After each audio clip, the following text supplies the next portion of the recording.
Divertissez vos émotions avec le Casino 2000 de Mondorf-les-Bains.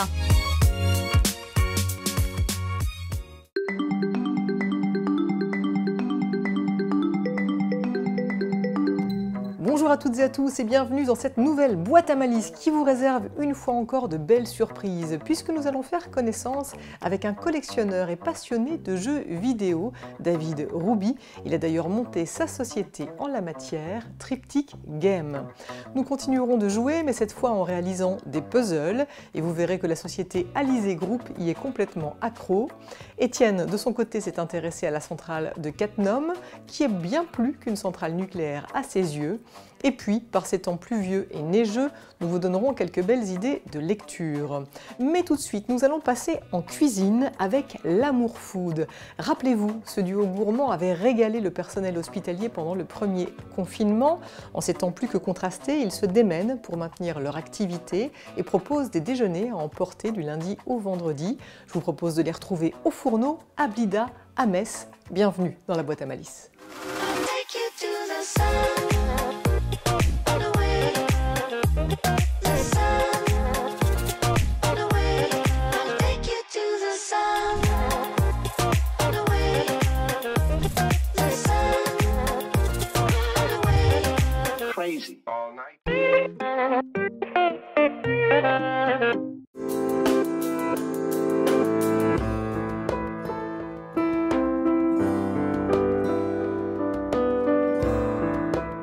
Julie, Stéphane, bonjour.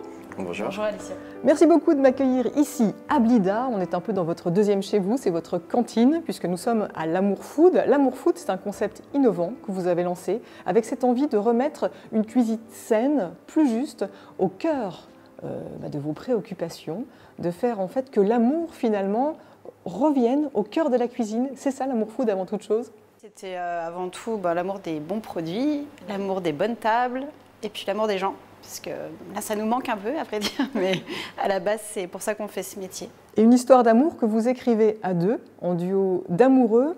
Qu'est-ce qui, respectivement, vous a donné le goût aux bonnes choses? L'idée, c'est à la base, c'est de, comme disait Julie, c'est de travailler les produits de saison, les produits sains. Et on essaye aussi également de travailler un maximum les produits de notre région, parce que je pense qu'on a des très bons produits dans notre région, des maraîchers, des vignerons. Donc on essaye de mettre en valeur tous ces produits-là et ces producteurs. Pour nous, c'est très important. Vous êtes tombé dans une marmite de légumes frais quand vous étiez enfant, c'est ça qui vous a donné le goût à la cuisine? À la base, c'est plus Julie. Elle est née dans un chou. C'est un peu ça, non, qui a toujours un peu cuisiné. Moi, c'est venu un peu plus tard. Et puis après, suite à notre rencontre par rapport à notre ancien travail, on a commencé à discuter, c'est venu par hasard en fait, puisque en fait au départ, c'était plus un défi qu'on nous a lancé, où on nous a proposé de faire un baptême, je crois, c'était ça. À la base, tu me cuisinais des bons types là. Oui. Et l'idée c'était on nous a proposé de faire un baptême, Julie s'est pas démontée, elle a dit oui carrément, alors qu'on n'était pas forcément du métier à la base. Donc on a commencé comme ça, et puis en fait ça nous a plu tout de suite. L'idée après c'était peut-être de monter un projet ensemble, à deux, d'où le nom L'Amour Food que Julie a trouvé.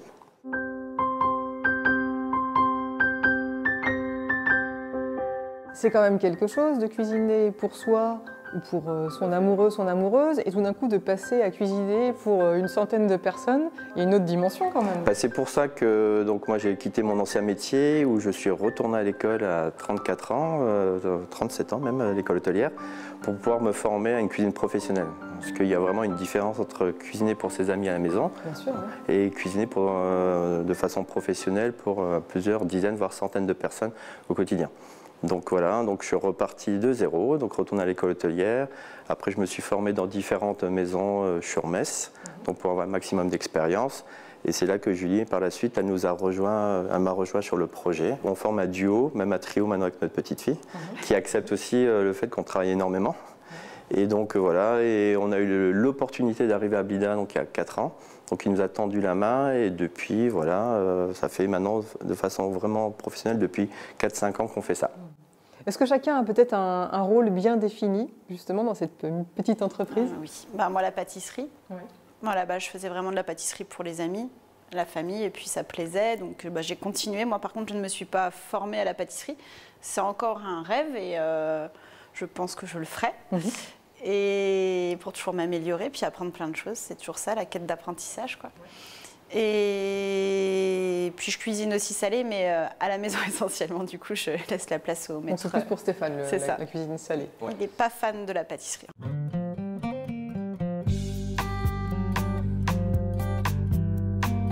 Cuisinant, je suis en ancrage, ouais, je pense à rien du tout, je suis dans mes mains. Du coup ma tête est un peu vide, quoi. C'est comme une séance de méditation. J'adore, ça, je sais pas, ça me procure, je touche pas terre, quoi, ça fait du bien.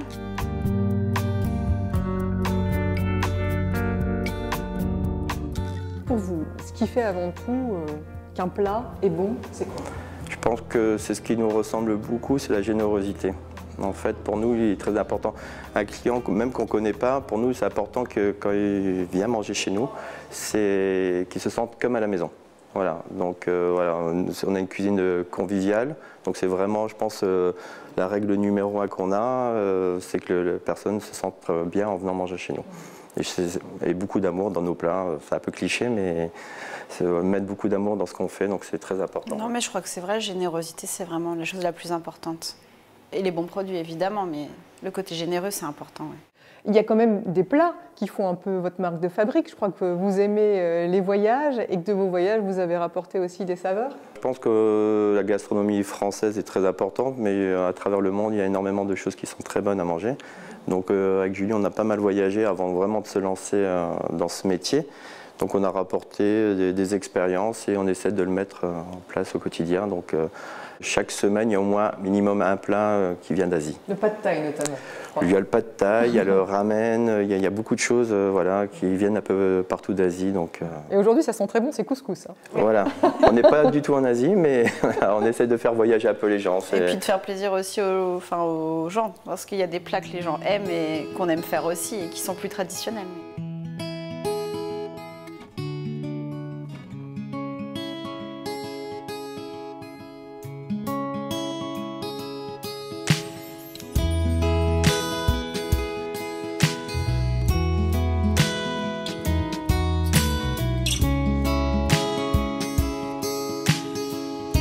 Alors justement, ces gens qui nous regardent là, où est-ce qu'ils peuvent se procurer vos plats? Parce qu'on a dit une activité de traiteur, malheureusement, Covid oblige, elle est à l'arrêt en ce moment.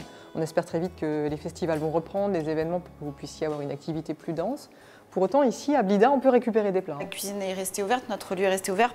La cantine à proprement parler, non. La cuisine, oui. Donc on n'accueille pas les visiteurs sur le site, mais par contre, tout le monde peut venir chercher des plats à emporter. Et on peut se régaler avec un plat et un dessert, tous les jours. Oui, on propose un plat viande par jour, un plat végétarien et un dessert. Et grâce au coworking, donc, qui sont nos voisins, le poulailler, on a une superbe plateforme de click and collect depuis peu qui permet donc aux gens de commander à distance et de venir récupérer à Blida en ayant payé et choisi à l'avance. Pour terminer, un rêve à cuisiner pour 2021, quel est-il? Ça serait déjà de revenir un peu à la normale et de cuisiner de façon simple pour des gens et accueillir surtout les gens de nouveau dans nos établissements. Cuisiner tout court en fait, ouais. Un rêve pour cuisiner pour les gens mais en les ayant en face de nous, pouvoir trinquer. Une grosse pensée pour tous nos collègues restaurateurs qui malheureusement pour le moment sont obligés encore de laisser fermer leurs locaux. Donc, je pense qu'on a tous un peu le même rêve en tant que restaurateur, c'est de revenir. C'est juste de travailler en fait. Ouais. Ouais, on espère qu'il sera très vite exaucé. Merci beaucoup Stéphane, Julie. L'Amour Food, on vous retrouve sur les réseaux sociaux, sur Facebook, sur votre site internet, ici à Blida, pour déguster de bons petits plats. Merci. Merci.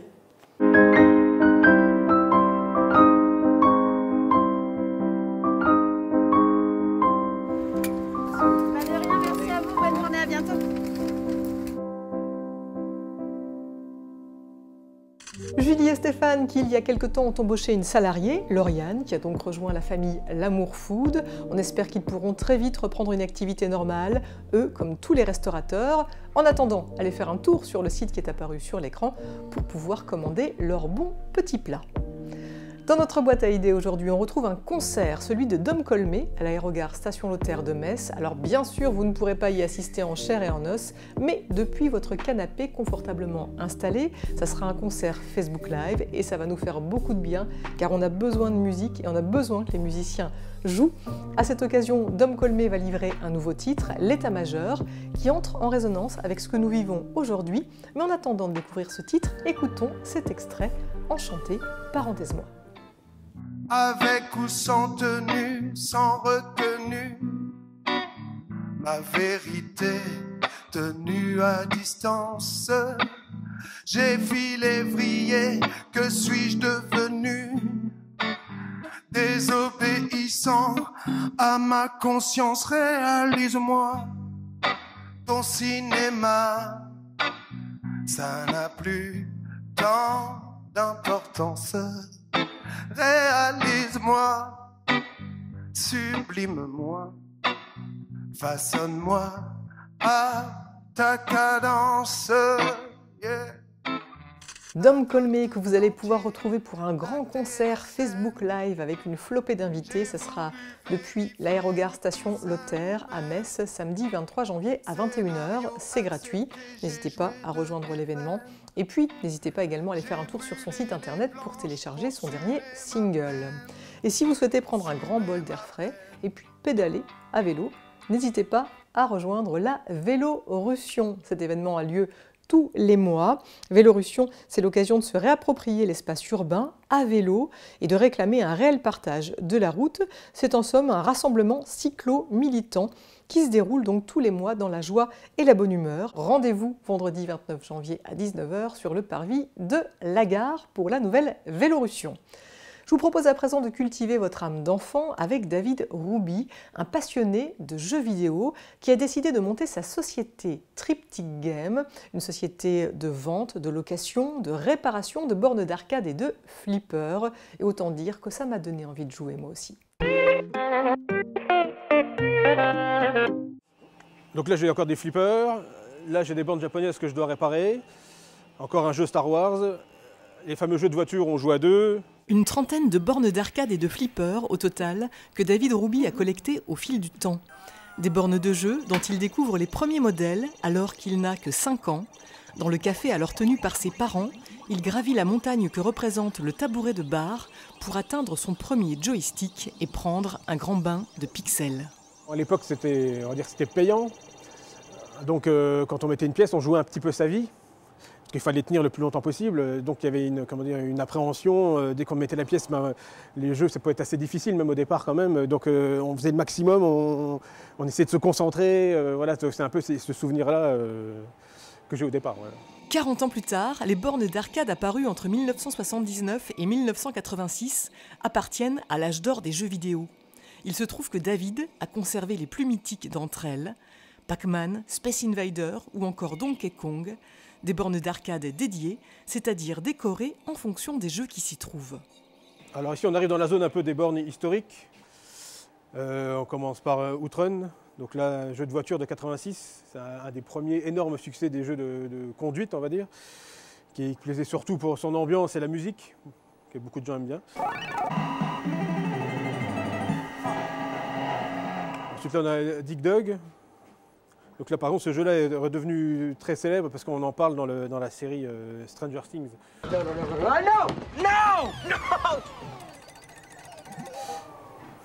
Et ici, là, on arrive sur Space Invaders. Donc là, historiquement, c'est le jeu qui a changé la face du monde des jeux vidéo. C'est le premier succès énorme. Tel succès au Japon, c'est qu'il y avait même une pénurie de pièces parce que toutes les pièces se retrouvaient dans les jeux. Les graphismes, les pixels représentant les vaisseaux sont devenus un peu le symbole du jeu vidéo. Voilà, donc là c'est la borne originale qui vient du Japon. Autant dire la quintessence de ce qui se faisait dans les années 80, car ce qui intéresse avant tout David, c'est la dimension historique de ces bornes d'arcade qu'il met depuis quelque temps à disposition des entreprises et des particuliers via sa société Triptych Game. Une traversée du monde des jeux vidéo allant de 1978 à 2014. Et ici là on a une borne récente qui date de 2014. C'est ce qu'on appelle les jeux de rythme, un peu sur le principe de Guitar Hero. C'est ce qui vraiment a le plus de succès actuellement au Japon.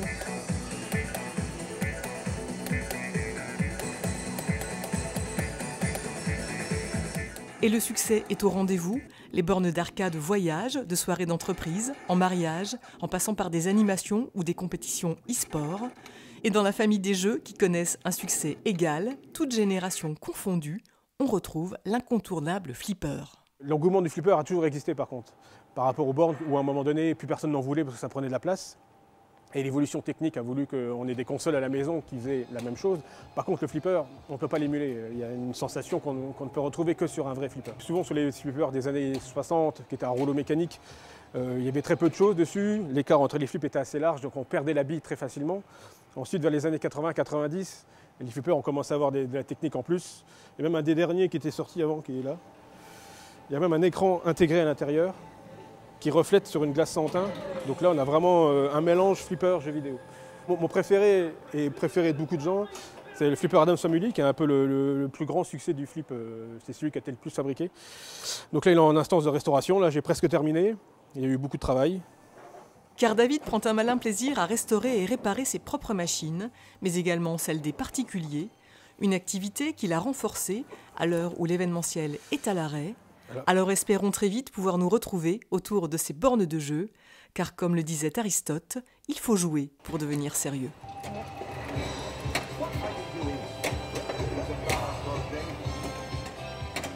Triptych Game, une société fondée par David Rouby à Metz. Si vous souhaitez faire appel à ses services, n'hésitez pas à le contacter par mail ou via la page Facebook qui est apparue à l'écran.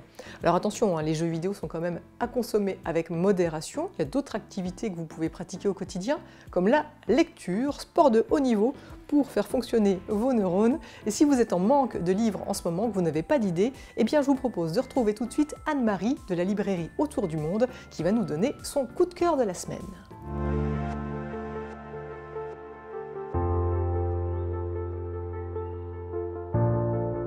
Un livre qui vient juste de sortir chez un magnifique éditeur, le Nouvel Attila. C'est le deuxième d'Isabelle Flaten chez cet éditeur-là. Elle avait eu le prix Erckmann Chatrion l'année dernière pour Adelphes. Et là, elle revient avec un style complètement différent. Le titre, c'est La folie de ma mère. Je ne sais pas si ça se voit, mais voilà, c'est un éditeur qui fait les choses très bien. Donc voilà, à l'intérieur de la première jaquette, il y a ça. Et je pense que pour vous donner la tonalité, pour dire cette folie de ma mère, je pense que la meilleure chose, c'est de lire juste le début, comme ça vous donnera le ton. Une dame me propose un yaourt. Elle a l'air gentille. Je plonge la petite cuillère dans le pot. La dame m'arrête. On dit merci maman. J'ai 3 ans et je découvre que j'ai une mère. Dans la pièce d'à côté, un bébé pleure. Ta sœur n'est pas contente, suggère la dame maman avant d'aller la chercher. Je trouve étrange d'avoir une sœur. Nous sommes au dernier étage d'un immeuble dans la banlieue de Strasbourg. Vu du balcon, la terre donne le tournis. Je suis perdue, me demande où je suis. Tu appuies sur un bouton, une porte s'ouvre, on entre dans une cage qui descend. Dehors, tu me donnes un verre à cornichons vide et m'installe dans un bac à sable parmi d'autres enfants. Je ne comprends pas ce que je dois faire. Je pleure, tu me dis de jouer, je ne bouge pas. Tu me prends par la main et on remonte dans la cage. Le soir, un inconnu ouvre la porte et entre. Un matin, il m'installe sur la barre de son vélo et nous partons. Tu m'avais prévenu. Ton père t'accompagnera à l'école aujourd'hui. En chemin, il serre les dents. À l'arrivée, il me dépose au sol, comme un sac, puis me fit signe, d'une main hostile, de filer. Une déclaration de guerre. Et après, je vous laisserai continuer. Voilà, c'est le ton, c'est un humour noir, mais voilà, on se laisse porter par cette histoire et on veut en savoir plus sur cette petite fille et cette mère, et la folie de la mère.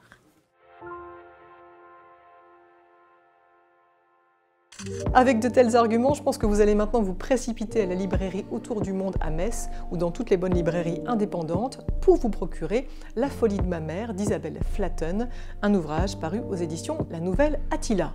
Tiens, en parlant d'Attila, ça me fait penser à Histoire, ça me fait penser à Étienne Martin, notre historien chouchou, que l'on va maintenant retrouver pour une chronique atomique. Bonjour à tous, aujourd'hui pour cette chronique patrimoine, je vous entraîne à une dizaine de kilomètres de Thionville pour découvrir un patrimoine industriel qui va vous surprendre, c'est la centrale nucléaire de Cattenom. Alors vous allez me dire, la centrale nucléaire du patrimoine? Eh bien oui, la centrale nucléaire, c'est un patrimoine industriel. Récent peut-être, mais c'est un patrimoine industriel. La centrale, elle est construite à partir de 1979 sur une volonté du gouvernement de Raymond Barre. On choisit le site de Cattenom parce qu'il y a de la place. Le 168e régiment d'infanterie possédait de vastes terrains. La Moselle est tout à côté, une rivière, c'est très pratique pour refroidir les 4 fameux réacteurs, symbolisés par ces 4 fameuses cheminées.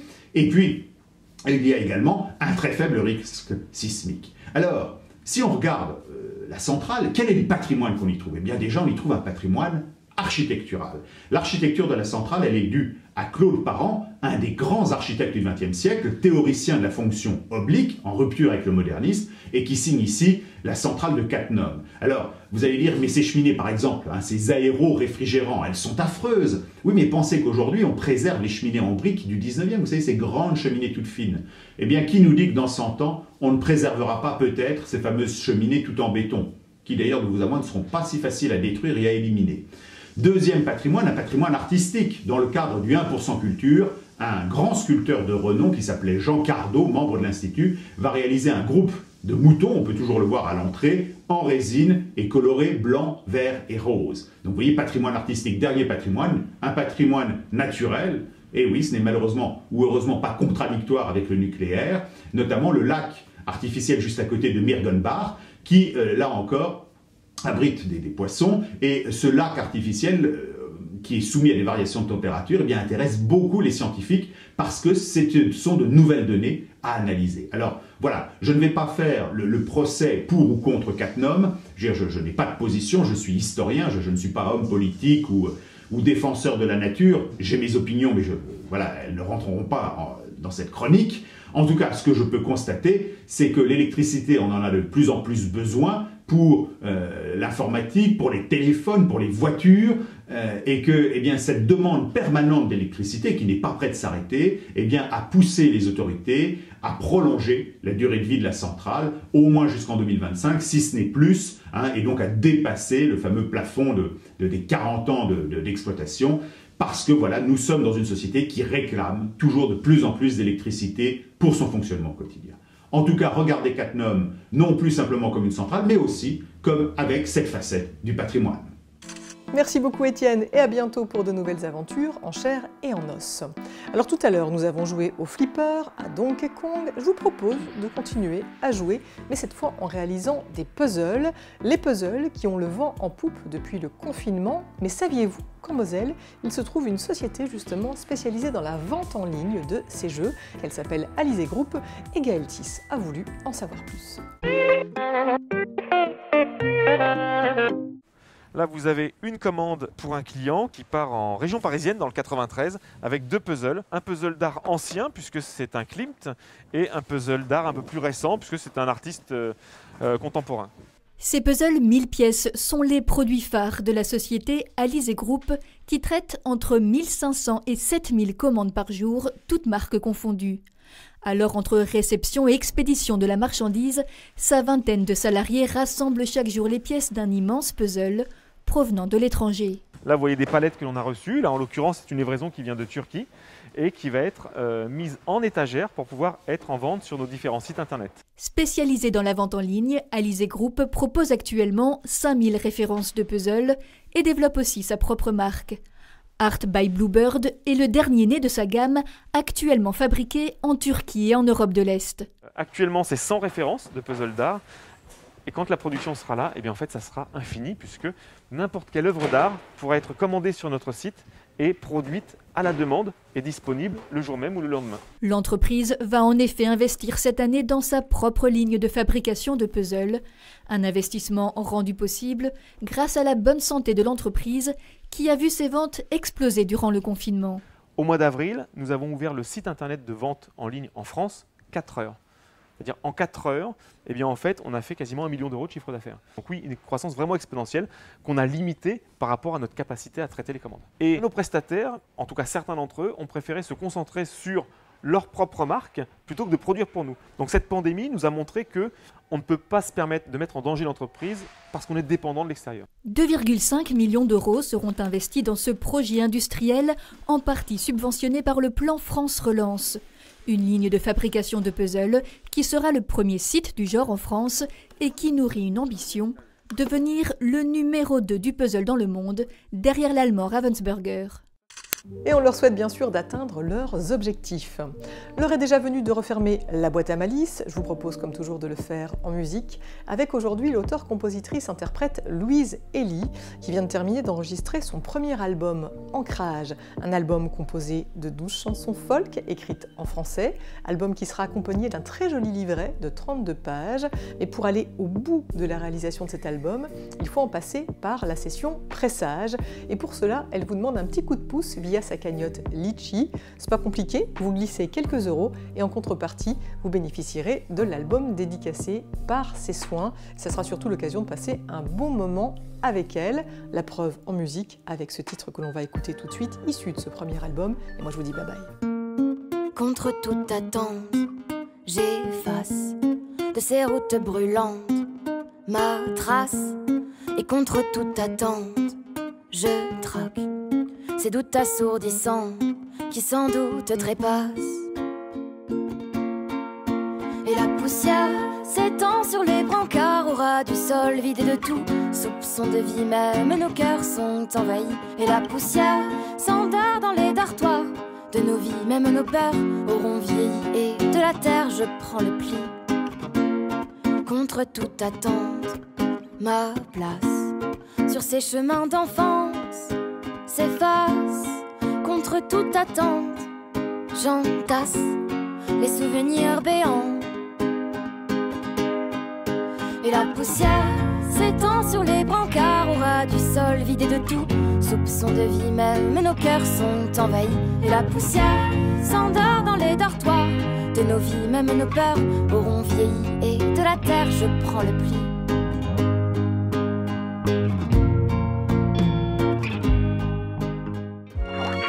Divertissez vos émotions avec le Casino 2000 de Mondorf-les-Bains.